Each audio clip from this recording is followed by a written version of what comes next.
الحمد لله رب العالمين، والصلاة والسلام على الحبيب النبي وآله وأصحابه أجمعين صلى الله عليه وسلم. رؤية جميلة لكل مكروب، لكل مهموم، لكل من طال عليه الكرب والبلاء، لكل من يتساءل أيهما أفضل، الصلاة على النبي صلى الله عليه وسلم أو الاستغفار. صاحب الرؤية يقول أنه كان في نقاش مع صديق له عن أيهما أفضل، الصلاة على النبي صلى الله عليه وسلم أم الاستغفار، ثم رزقه الله سبحانه وتعالى بهذه الرؤية ليبين له ويبين لنا أيهما أفضل، وكأن الاستغفار والصلاة على النبي صلى الله عليه وسلم في تسابق، في تنافس، أيهما أسبق، أيهما أعلى في الدرجة. سنرى في هذه الرؤية. يقول: رأيت كأنه أتاني رجل شديد بياض الثياب، شديد سواد الشعر، له لحية كثيفة سوداء، وضع يده بمحاذاة ظهري ثم أخذني وصعد بي لأعلى، فأدخلني إلى غرفة لم أرى أجمل منها ولا أحسن منها قط، وكانت معلقة في السماء. ثم تركني هذا الرجل وخرج، فالتفت ووجدت صديقي يجلس متربع معه سبحة ويذكر الله، وقال لي: صل على الحبيب صلى الله عليه وسلم. ثم وقع في نفسي أننا سننزل إلى منزلة فيها خير لكنها أقل من هذه، فوجدت نفسي مع صديقي في صحراء واسعة مليئة بالتلال، والسماء صافية مرصعة بالنجوم الجميلة، والمنظر مهيب وجميل. أخذنا ننظر إلى النجوم. كنت أقف مع صديقي على تلة واحدة، إلا أن صديقي يتقدمني بنصف خطوة. ثم قلت: يا ليت معنا رسول الله صلى الله عليه وسلم ليرى هذا الجمال.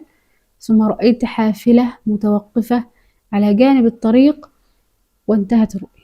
بعد قراءة الرؤيا فهمت منها أن صاحب المنام كان يرى أن الاستغفار هو أفضل من الصلاة على النبي صلى الله عليه وسلم، فطرحت عليه السؤال وقت النقاش: كنت ترى أن الاستغفار أكثر فضلا من الصلاة على النبي صلى الله عليه وسلم؟ فقال: نعم، كنت أرى ذلك بدليل آيات سورة نوح. عرفنا الرجل شديد بياض الثياب، شديد سواد الشعر، ورمز لجبريل عليه السلام، كما في الحديث الطويل عن عمر بن الخطاب رضي الله عنه لما قال: كنا جلوس عند رسول الله صلى الله عليه وسلم، فدخل علينا رجل شديد بياض الثياب، شديد سواد الشعر. في نهاية الحديث أخبر النبي صلى الله عليه وسلم أصحابه أن هذا جبريل أتاكم يعلمكم دينكم، زائد أن الصعود في السماء من صفات الملائكة.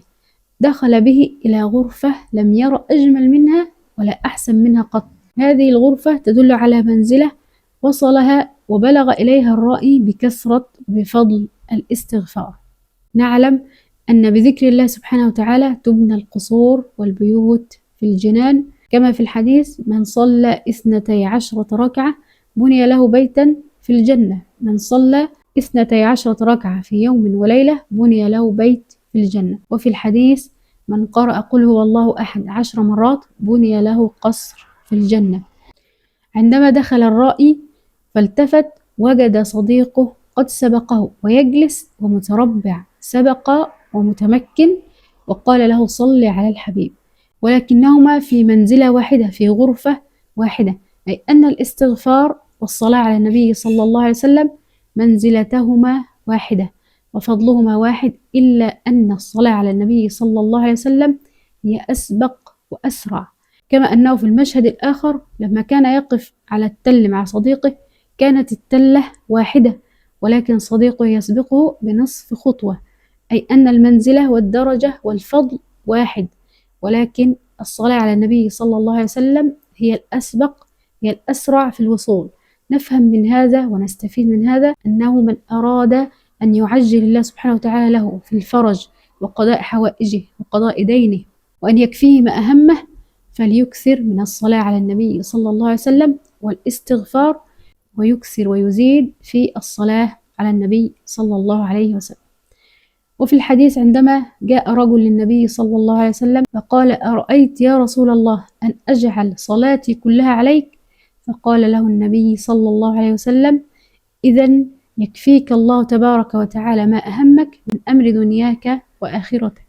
أما عن المنزلة التي وقع في نفسه أن فيها خير لكنها أقل، وجد نفسه في صحراء. الصحراء هي المفازة أي الفوز، أي في كلتا الحالتين هما من الفائزين. أما عن هذه المنزلة فهي ليست أقل، وإنما هي التالية الترتيب، كما في قوله تعالى: الذين يذكرون الله قياما وقعودا وعلى جنوبهم ويتفكرون. عبادة التفكر، هذه الدرجة وهذه المنزلة هي عبادة التفكر التي تلازم الذاكرين الله سبحانه وتعالى كثيرا والذاكرات، حيث أنه في المشهد أخذ ينظر إلى السماء ويتأمل ويتفكرون في خلق السماوات والأرض: ربنا ما خلقت هذا باطلا سبحانك فقنا عذاب النار.